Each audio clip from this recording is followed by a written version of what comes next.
할렐루야. 오늘 저희들 사사기 4장 4절에서 10절의 말씀을 가지고 수요예배 말씀을 좀 이어서 더 하려고 합니다. 신뢰라는 주제를 가지고 오늘 금요예배 좀 더 말씀을 나누겠습니다. 우리가 사람을 나눌 때 믿는 자들은 믿는 사람과 믿지 않는 사람을 나누죠. 예수 그리스도를 구세주로 믿느냐 그렇지 않느냐를 가지고 구분합니다. 그러면 우리는 이미 예수 그리스도를 믿는 자, 하나님을 믿는 자들, 그 안에는 뭘로 구분이 될 수 있을까요? 하나님을 믿는다고 하면 하나의 큰 덩어리, 그냥 다 하나님의 큰 축복을 받고 하나님의 모든 역사가 이루어지는 그러한 성도, 다 똑같은 성도라고 생각되십니까? 실은 성경에는 그렇지 않은 것처럼 이야기하고 있는 부분들이 훨씬 더 많습니다. 우리가 예수 그리스도를 믿고 하나님을 믿어서 하나님의 자녀가 되어주고 구원받느냐를 넘어서고 나면 우리 안에는 새로운 분류의 틀을 가지고 가는데, 그 중요한 분류의 틀이 바로 하나님에 대한 신뢰입니다. 하나님을 신뢰하느냐 신뢰하지 못하느냐, 신뢰가 충만하냐 신뢰가 불충만하냐, 이 부분은 똑같이 성도라고 얘기를 할 수 있을지 모르겠지만 하나님께서 바라보실 때는 그 신뢰를 가지고 성도를 이렇게 구분하신다는 것을 여러분들이 느끼실 수 있어야 됩니다. 신뢰는 우리는 생각보다 그렇게 중요하게 생각하지 않아요. 하나님을 내가 얼마만큼 신뢰하느냐, 에이 그냥 하나님 믿으면 됐지, 뭐 거기다가 뭐 신뢰라는 단어까지 뭐 더해 라고 생각할지 모르겠지만, 신뢰는 생각보다 굉장히 하나님께서 눈여겨보시는 덕목이라고 저는 생각이 듭니다. 하나님은 이 하나님을 전적으로 신뢰하지 못하는 자들을 때에 따라서는 하나님의 백성에서 이탈시키기도 하시고요, 하나님을 신뢰하지 못하는 자에게는 하나님께서 약속하셨던 축복도 뒤로 미루시거나 철회하시는 경우들도 나옵니다. 우리는 뭐 신뢰하는 것이 있으면 좋겠지만 뭐 없어도 그렇게 뭐 많은 부분에 영향을 끼치지 않는다라고 우리는 생각할지 모르겠는데, 하나님은 절대 그렇지 않다라는 거죠. 우리가 이 사사기 이제 본문을 오늘 봤는데, 제가 사사기 본문을 본 이유는 실은 이거 가지고 이제 얼마 뒤에 좀 어디 가서 좀 얘기를 좀 해야 돼요. 그래서 사사기 본문을 이렇게 읽으면서 우리가 수요일 날 여호사밧 이야기 이렇게 나눌 때 신뢰에 관한, 하나님을 신뢰하라, 그럼 너희들이 견고하게 설 것이고 화평할 것이다, 이런 이야기, 그 여호사밧이 아주 강조했던 그 이야기하고 여호사밧이 참 잘 맞아 떨어진다는 생각이 드는 거예요. 이 사사기, 여러분들 여호수아 뒤에 있지 않습니까? 하나님께서 정말 그 모세에게 어마어마한 약속을 주셔가지고요, 이스라엘 백성을 데리고 실은 그 광야를 지나왔잖아요. 그리고 여호수아를 통해서 가나안 땅을 정복시키셨어요. 근데 이 정복되어진 땅에서 처음 살아가는 사람들의 이야기가 사사기에 등장을 하는 거거든요. 근데 사사기의 모습은 생각보다 그렇게 아름답지가 않습니다. 뭔가 하나님의 가지고 있는 생각과 정작 그 땅에서 살아가고 있는 이스라엘 백성들 사이에는 많은 차이가 있어요. 하나님께서는 이 사사기에서 하나님이 가지고 계신 그 기대치만큼 이스라엘 백성들을 이렇게 끌어올리는 작업들을 가시기 위해서 굉장히 많은 노력들을 하시고, 그 가운데 실은 이 사사라고 하는 사람들을 보내셔서 이스라엘 백성들을 이게 좀 더 온전한 모습으로 만들어 가시는 일들을 계속 하시는데, 그에 반해서 이스라엘 백성들은 하나님의 기대에 계속해서 모자라는 모습들을 계속해서 보입니다. 이제 사사기는 앞에는 멋있는 얘기예요. 앞에는 하나님의 말씀대로 뭔가 이루어져 가고 뭐가 정복되어지고 뭐가 그 사사들도 제대로 가는 모습들이 나오는데, 점점 뒤로 갈수록 조금씩 무너지는 모습들이 나오거든요. 벌써 사사만 보더라도 앞에 제일 먼저 이제 등장하는 사사가 온니엘이라고 하는 사사예요. 근데 온니엘은 뭐 특별한 얘기가 없어요. 그냥 아주 간단하게 얘기를 하고 지나갑니다. 그리고 나서 등장하는 사사가 누구냐? 에훗이라고 하는 사람이거든요. 에훗은 왼손잡이다 이렇게 표현하고 있는데, 에훗도 뭐 하나님의 말씀에 뭐 신뢰하지 못했다든지 뭐 안 된다든지 이런 얘기가 없어요. 정말 용감한 사람이에요. 혼자서 들어가서 일을 다 끝낸 사람이거든요. 그러니까 굉장히 대단한 그 하나님의 말씀에 신뢰하면서 혼자서 들어가서 일을 처리한다? 실은 성공 확률은 글쎄요, 한 1%나 될까? 이게 몰래 여기다 칼을 하나 숨겨가지고 가는데 몸수색을 하는데 안 걸렸다. 이거 기적 아닙니까? 여기다 칼을 이렇게 차고 하는데 금속 탐지기를 통과했어요. 이거 기적 같은 일이잖아요. 근데 그게 어떻게 가능했냐? 이 에훗이 왼손잡이라서 대체적으로 오른손을 쓰다 보니까 사람들이 몸수색을 할 때 오른쪽을 이렇게 봤다는 거예요. 근데 왼손잡이라서 왼쪽에 이렇게 둔 거를 체크를 안 해서 운 좋게 몸수색하는데 걸리지 않고 들어가서 1대1로 만났고 상대방의 왕을 죽였다. 이런 얘기가 나오는 거거든요. 오늘 굉장히 대단한 하나님의 그 약속을 믿고 들어가서 한 사람이잖아요. 그런데 이제 오늘 이제 세 번째 등장하는 이 드보라. 이 드보라 이야기에서부터는 뭔가 조금씩 이게 문제점들이 등장을 하고 급이 이렇게 조금씩 나누어지는 모양들이 등장하기 시작해요. 그 급에 따라서 모습이 얼마나 달라지는지. 그 급은 하나님을 신뢰하는 것에 대한 급이에요. 오늘 여러분들이 그것을 보시면서 한 가지만 딱 보시면 됩니다. 이 하나님을 신뢰한다라는 것이 성도들을 구분하는 굉장히 중요한 잣대구나. 여러분들이 한 가지 분명하게 아시면 좋겠고, 두 번째는 나도 하나님을 신뢰하면서 갈 수 있는 성도가 돼야 되겠다라는 결단. 그거 한 가지만 딱 오늘 설교를 들으시면서 마음속에 딱 가져갔으면 좋겠다는 생각이 듭니다.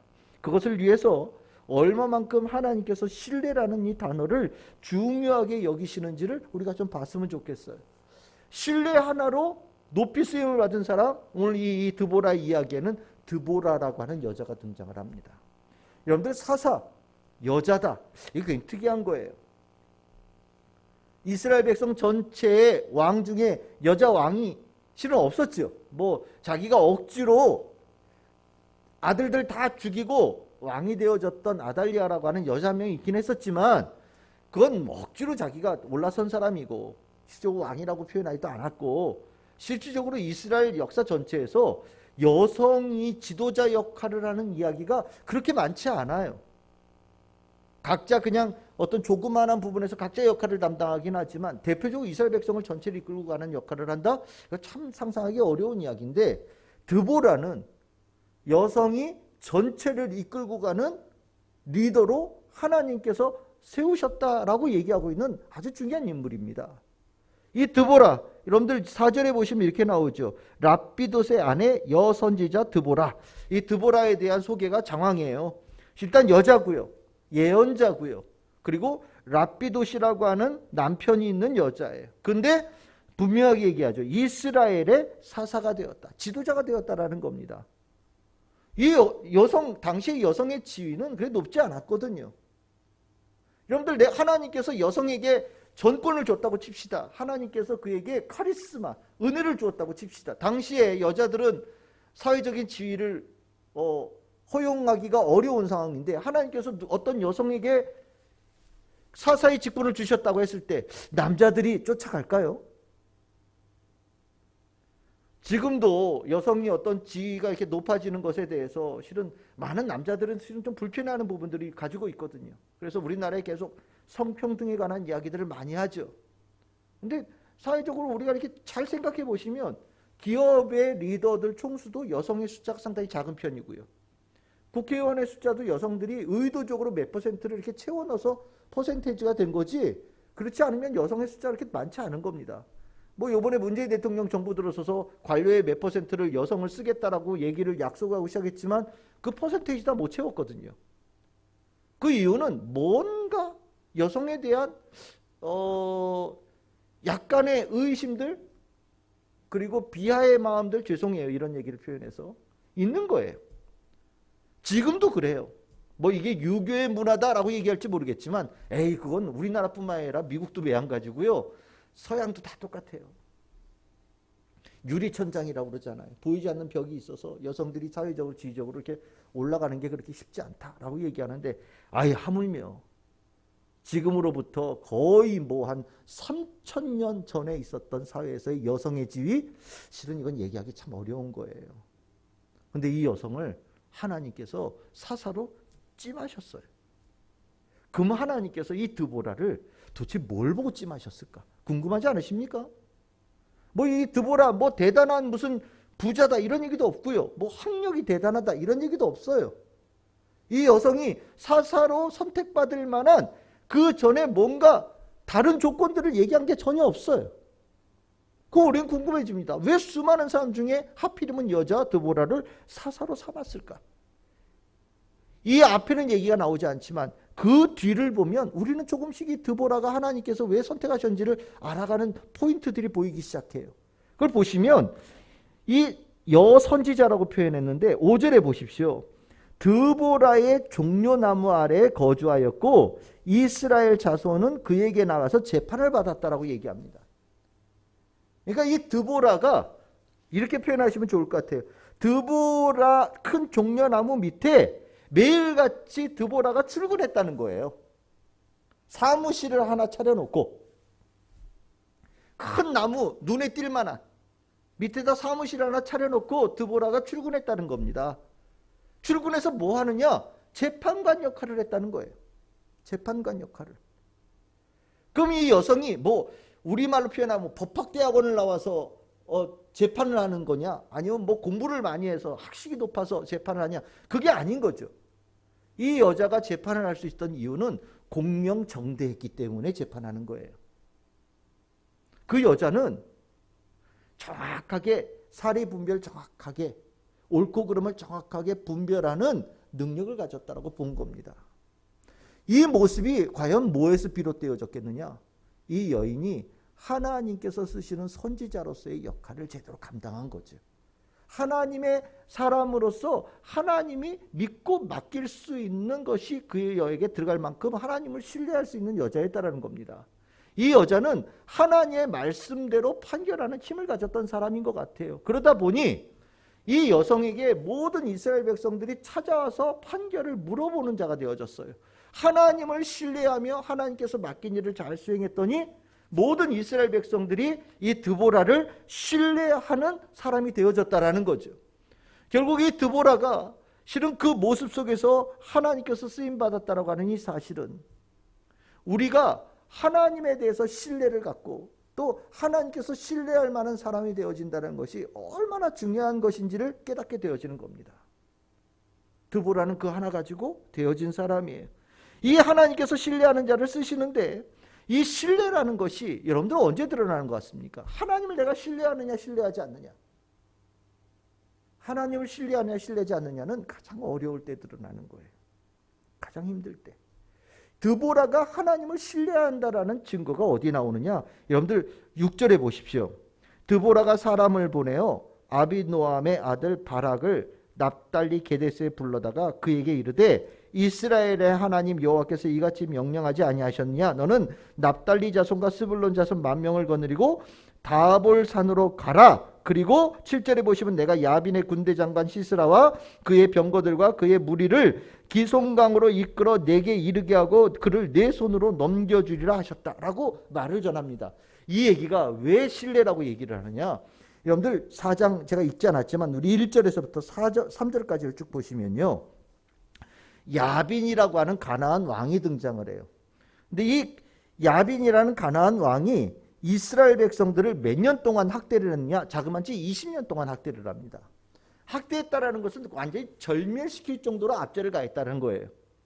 그럼 도대체 그가 이스라엘 백성 전체를 압제를 가했던 20년 동안 압제를 가했던 힘은 어디서 나오느냐?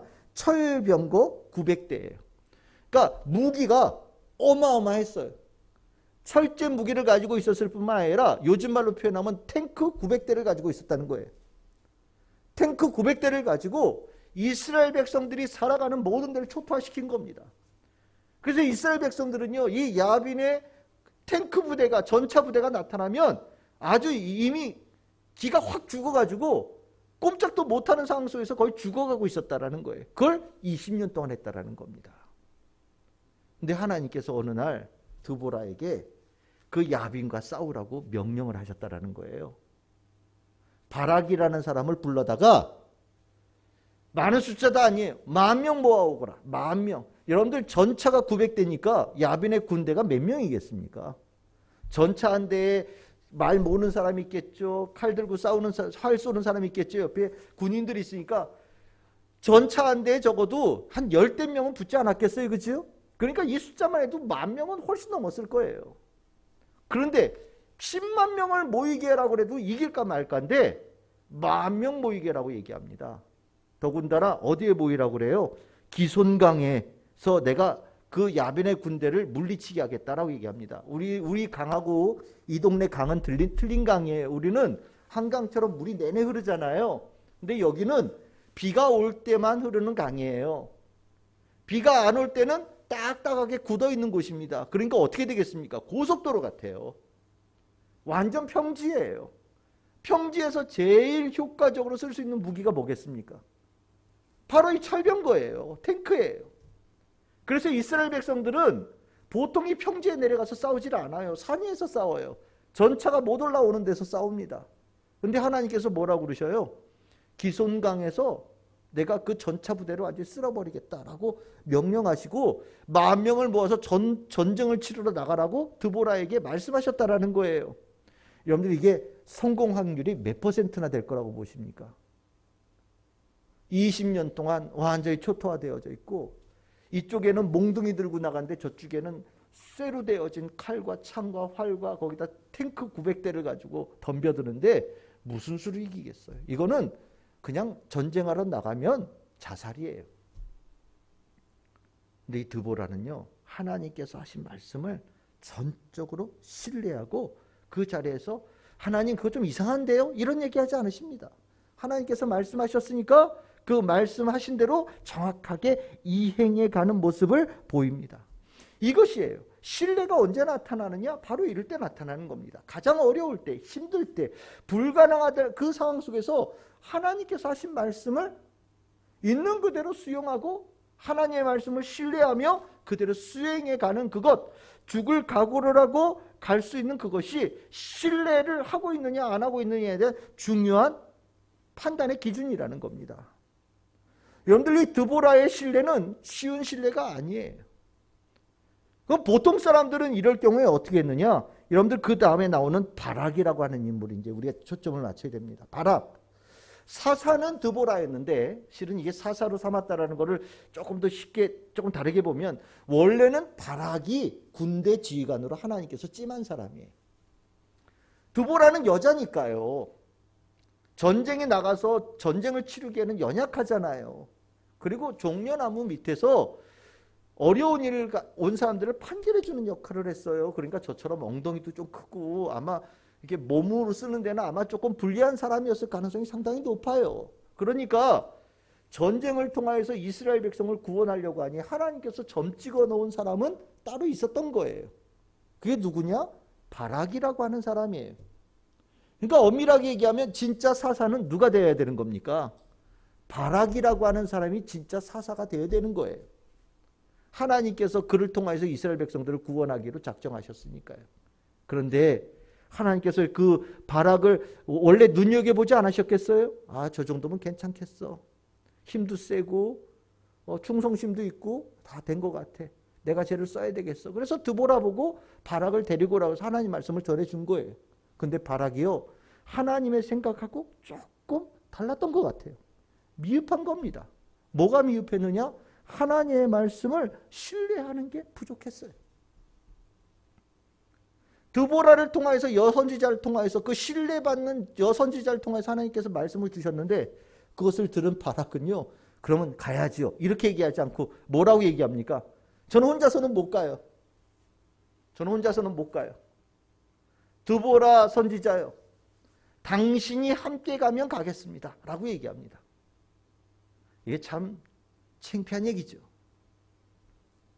당신이 가면 그 따라가겠습니다. 근데 당신이 안 가면 나 못 가겠습니다.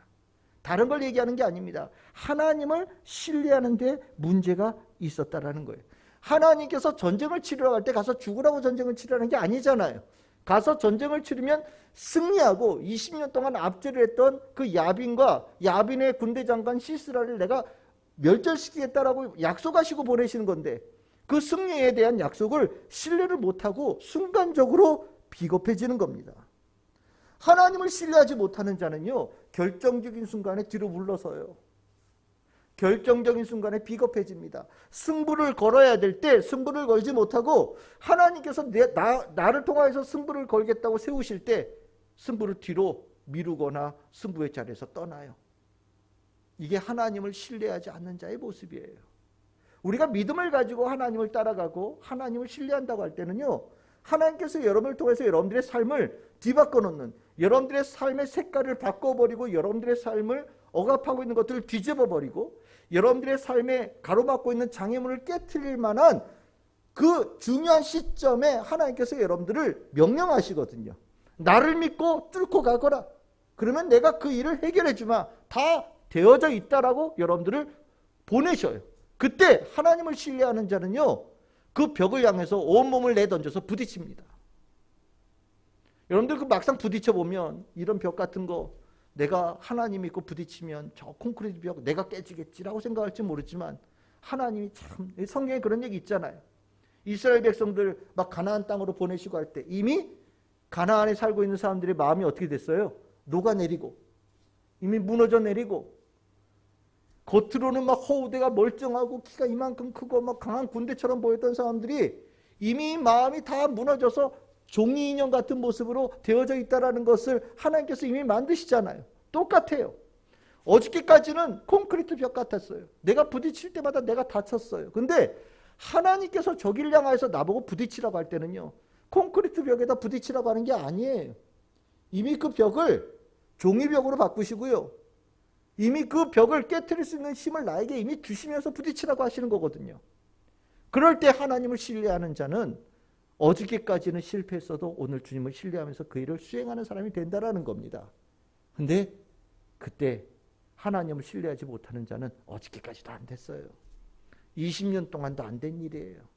아유, 괜히 이거 해가지고 더 큰 문제가 생길 수도 있고요. 괜히 이 일 해가지고 더 골치 아픈 일이 생겨요. 아니, 저는 못해요. 라고 뒤로 물러서는 일이 일어난다는 겁니다. 여러분들에게 하나님께서 명령하시고 그걸 통해서 여러분들의 삶에 그 산적되어졌던 문제를 해결하시겠다고 여러분들에게 분명히 보내실 때 그 자리에서 더 굳센 신뢰를 가지고 하나님의 약속을 선택할 수 있는 사람들이 되기를 소망합니다. 신뢰하지 못하고 물러선 바락에 그 삶에 어떤 일이 이루어졌느냐. 여러분들 이 8절 보십시오. 9절 보십시오. 드보라가 얘기합니다. 내가 너와 함께 가겠다. 그러나 내가 이번에 가는 길에서는 영광을 얻지 못하리라. 이렇게 얘기합니다. 여러분들 적의 군대 장관을 죽였어요. 이거 요즘 전쟁에서만 하더라도 이 훈장이 몇 개 달릴 일 아닙니까? 그렇죠? 엄청난 전공이죠. 하나님께서 바락을 부르셨을 때는 바락을 통해서 승리케 하시고 바락이 영광스럽게 만들겠다는 이미 계획을 다 가지고 하신 일이에요.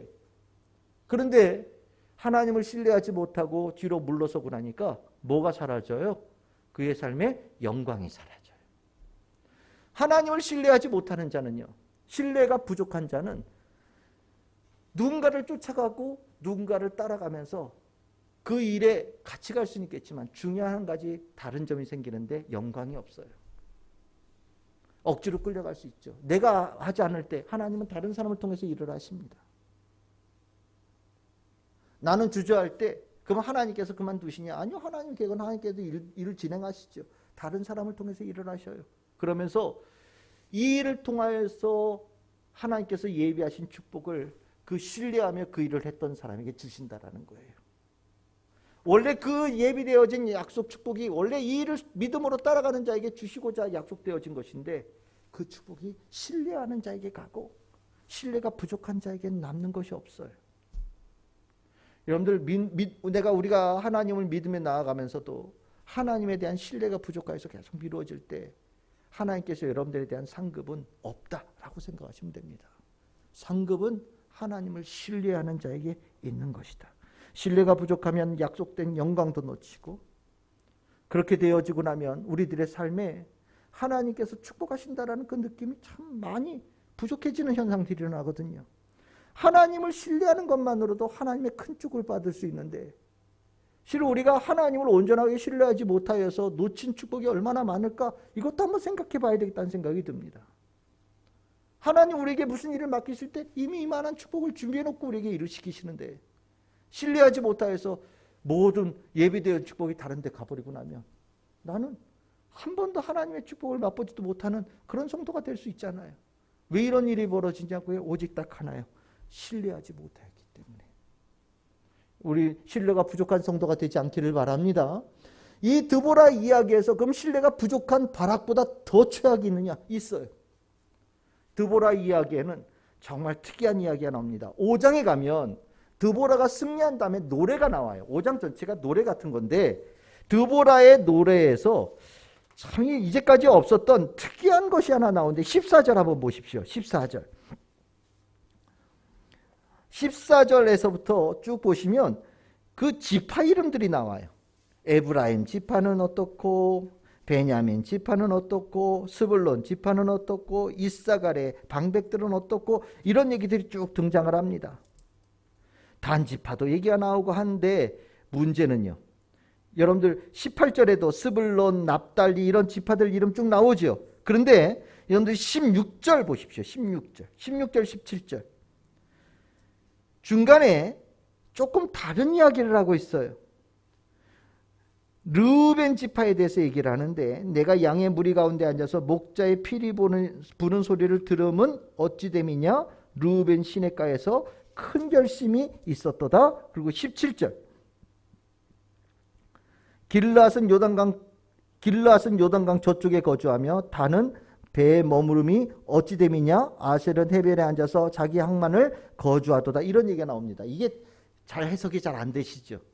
이게 무슨 소리냐면 14절에서 18절까지 여러 지파 얘기를 하는데 가운데 16절, 17절은요. 이 전쟁에 참여하지 않은 지파들을 얘기하고 있어요. 그 앞에 14절, 15절 그리고 18절은 전쟁에 참여한 지파들에 대한 이야기를 하고 있고요. 16절과 17절은 이 전쟁을 하면서 불러 모았는데 그 전쟁에 동의하지 않고 참전하지 않은 지파들도 있었다라고 얘기하고 있는 거예요. 르우벤 지파 큰 결심이라고 얘기하는데 이걸 표현을 이렇게 하면 돼요. 고민 많이 했다는 겁니다. 전쟁에 우리 이 압제당하는 우리 이스라엘 백성들을 구원하는데 르우벤 지파도 동참하시오 라고 통보를 받았는데 갈까 말까 고민을 한참 했다는 거예요. 어디 앉아서요? 시냇가에 앉아서. 굉장히 많은 범민을 했다는 겁니다. 그런데 결론은 안 가기로 했대요. 17절에 보시면 요단강 저쪽, 그러니까 요단강 동편입니다. 동편에 살면서 살아가는 아셀 지파, 다 여기 보면 단 뭐 여기 보시면 이 다 바닷가 항만 이렇게 나오잖아요. 요즘으로 얘기하면 경치 좋은 데 사는 사람들이에요. 다 전쟁에 부르는데 안 갔다라는 겁니다. 결국 이 다른데 지금까지 얘기가 나오지 않다가 사사기에 처음으로 뭔가 이스라엘 백성들 사이에 문제가 있었다라는 이야기를 얘기하고 있어요. 이 지파들은 한마디로 징계를 얘기하고 있고요. 요거도 먹고 있는 겁니다. 왜 이들이 전쟁에 참여하지 않았을까요? 질 것 같아서요. 괜히 거기 꼈다가 우리만 죽을 것 같아서 고민하다가 이거 가긴 가야 되는데 야빈의 시스라의 900대의 병거 전차부대 이기지 못할 거야. 그리고서 우리는 편안하잖아. 시냇가에 앉아서 바닷가에 앉아서 경치 좋은 데 앉아가지고 보고 있으면서 야 우리 평안한데 괜히 쓸데없이 가가지고 전쟁에 휘말려가지고 죽을 일 있어? 안 가야 되겠어 라고 결단했다는 겁니다. 이렇게 참전하지 않은 사람들의 대표적인 하나의 도성을 딱 집어서 얘기하는데 그 집어서 나오는 데가 저 뒤에 나와요. 그게 어디냐면 여러분들 23절에 보십시오. 여호와의 사자의 말씀에 메로스를 저주하라 이렇게 나오죠. 이 메로스라고 하는데 도성 이름인데 메로스가 어디냐면 갈릴리 바다 그 밑쪽에 있는 도성 이름이에요. 아마 이 메로스라고 하는데 도성은 아마 전쟁이 일어나는 아마 그 아주 중요한 그 어간쯤에 있었던 도시였던 것 같아요. 참전을 하라고 부름을 받았어요. 근데 메로스에 살고 있는 사람은 어찌된 일인지 그 부름에 참여하지 않았어요. 이들도 이스라엘 백성이에요. 그런데 이 메로스에 대해서 이 하는 심판의 내용은 뭡니까? 저주하라라고 얘기를 합니다. 하나님의 백성인데요. 전투에 참여하지 않았다고 저주를 받아요. 마치 하나님의 백성이 아닌 사람들이 당할 일을 이스라엘 백성들이 지금 받고 있는 거예요. 그럼 이들에게 무엇이 없었던 겁니까? 하나님의 말씀에 대한 신뢰가 없었던 겁니다. 이들도 하나님의 백성이에요. 하나님을 믿는 사람이라고 얘기하는 사람들이지만 이들에게는 하나님을 믿지만 하나님의 말씀을 전적으로 신뢰하는 데는 턱없이 부족했던 사람들이에요. 그리고 신뢰하지 않는 쪽으로 결단한 사람들입니다. 그래서 성경에서는 이들에 대해서 저주라는 단어를 써서 그들을 심판하겠다고 얘기를 해요. 여러분 분명히 극명히 나타나시죠. 드보라 이야기에는 여러 가지의 사람들이 등장을 하고 여러 인물들이 등장하는데 구분이 있어요.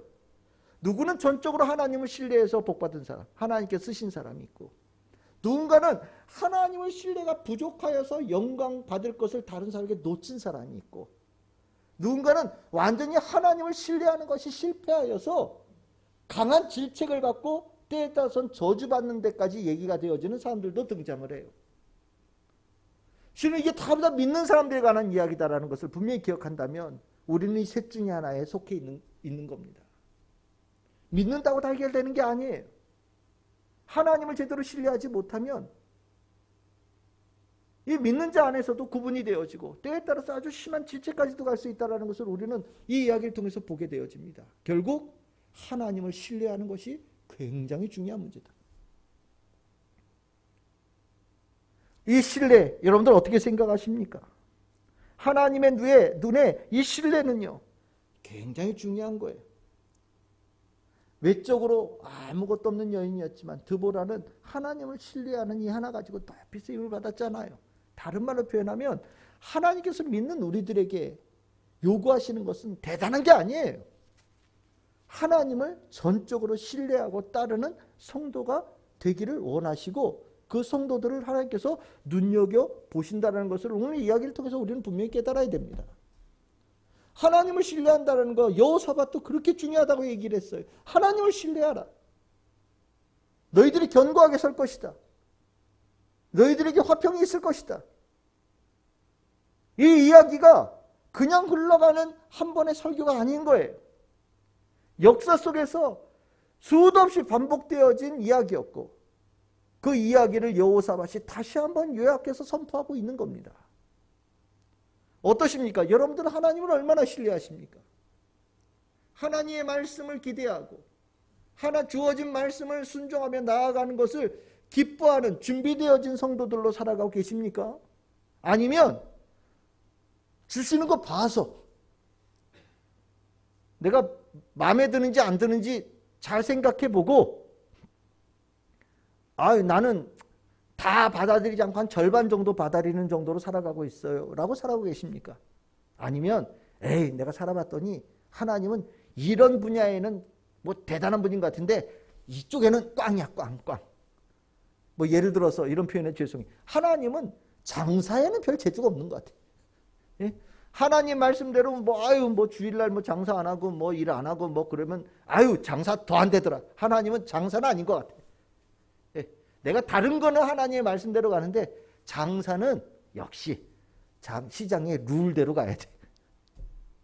그러면서 돈 버는 것에 대해서만큼은 하나님을 신뢰하지 않고 나아가는 사람들도 있어요.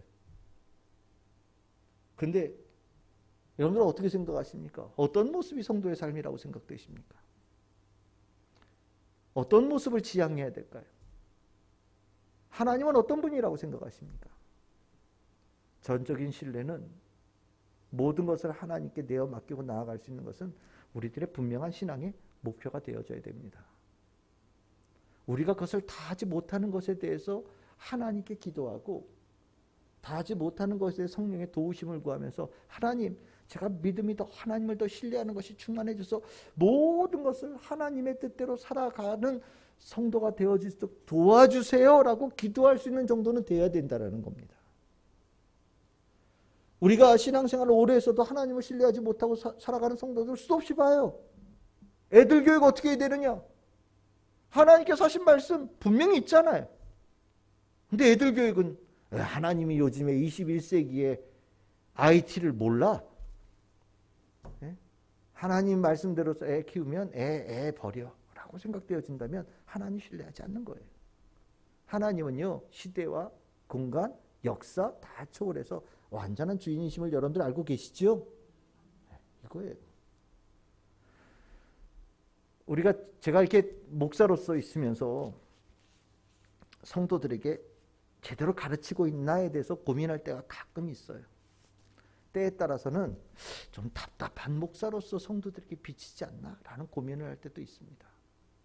누가 그러더라고요. 목사님은요, 설교 중에 다 끝나고 나면 결국에 믿으란 얘기잖아요. 맞아요.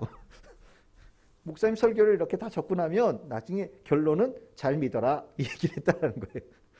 하나님 말씀대로 살아라 이게 결론이라는 거예요. 그러니까 목사님 설교는 다 가서 끝에는 다 똑같으니까 그 뭐 다 그 내용이 그 내용이에요 그러더라고요. 그래서 그렇죠.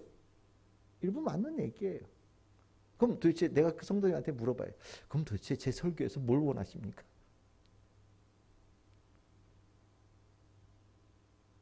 제 설교에서 세상적인 것들을 원하고 세상에 살아갈 수 있는 세상의 방법들을 알기를 원한다면 실은 그것은 재미없는 설교라고 생각할지 모르겠지만 실은 우리의 삶의 목표는 분명한 목표는 딱 한 군데거든요. 재미없어 보일지 모르지만 늘 같은 얘기일지 모르지만 정답 그 한 가지를 향해서 끊임없이 성도들을 도와주는 것이 목사의 일이라고 저는 생각을 해요. 하나님을 신뢰한다는 얘기 뻔한 얘기 같지만 이거 참 잘 안 되는 얘기예요. 하지만 이것이 그렇게 중요한 이야기입니다. 이 신뢰 하나로 인생 뜬 사람, 신뢰하지 못하여서 무너진 인생 있다라는 것을 우리는 성경에서 눈여겨볼 수 있기를 바라고, 여러분들이 이제부터 성경 보실 때 그 관점을 한번 읽어보셔요. 결국 믿고 안 믿고 하나님을 믿느냐 예수를 믿느냐 그걸 떠나서 하나님을 믿는다라고 얘기하는 사람들이 무너질 때는 다 이 문제다라는 걸 여러분들 보실 겁니다. 여러분 어떠십니까? 우리 참 즐거운 교회는 하나님을 다 신뢰하면서 가는 성도들이 됐으면 전 좋겠습니다. 정말 미련할 정도로 하나님을 신뢰하면서 갈 수 있는 성도가 되어진다면 하나님께서 예비하신 모든 축복들은 다 여러분들의 거예요. 우리가 그렇게 되어질 수 있는 교회가 될 수 있도록 여러분들 함께 기도해 주시기를 바라고, 내가 하나님을 더 신뢰하며 살아갈 수 있는 성도가 되기를 소망하면서 오늘 기도해 주시기를 바랍니다. 오늘 기도하실 때 주님께서 여러분들의 기도를 깊이 들어주시는 축복이 임할 줄 믿습니다. 기도하겠습니다.